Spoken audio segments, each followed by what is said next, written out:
Tapi gini lah, sebelum apa-apa mungkin gue mau ngomong gini, Indonesia itu termasuk negara teraman nomor 4 Iya, di dunia, teraman nomor 4. benar.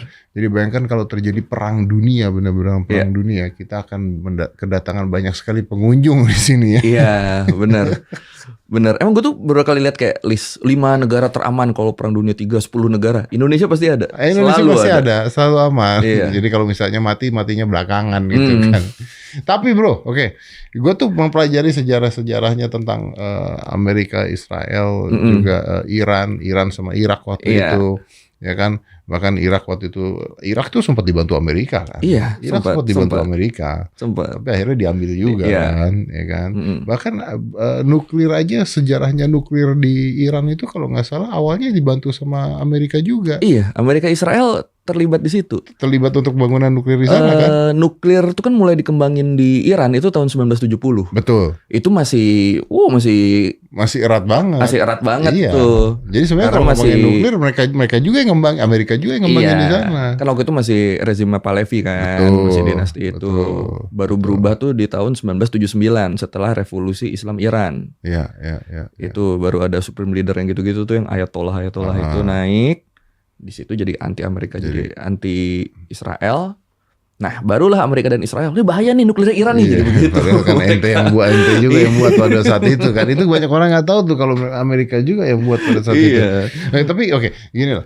Konteksnya gini, mungkin gue tuh banyak pertanyaan. Mungkin kalau kalian mau tahu sejarahnya, mungkin yang tadi belakangan gitu ya, itu bahkan ada proyek apa gitu, gue lupa proyek apa namanya, dari CIA atau dari apa dulu, zaman dulu sekali, Zaman dulu untuk banget, nurunin iya. presidennya dan Iya. sebagainya. Tapi you'll search for it atau tonton koi punya. Nah, cuman gini bro, ini ada beberapa hal yang lu kan pelajari secara mendalam. Jadi pertama gini, gue tuh curiganya begini. Ini kan sekarang kalau kita lihat yang terjadi bahwa rakyat ada 3 hal ya, rakyat Iran saat ini yang kita lihat di sosial media adalah mereka happy sekali, sampai petasan kemana-mana, Iya. teriak-teriak happy Iya. gitu.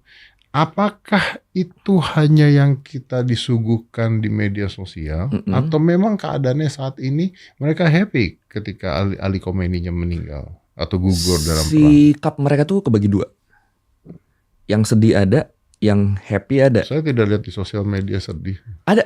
Yang sedih ada kok, yang mereka berkumpul, berkabung, itu ada juga. Itu ada juga, ada.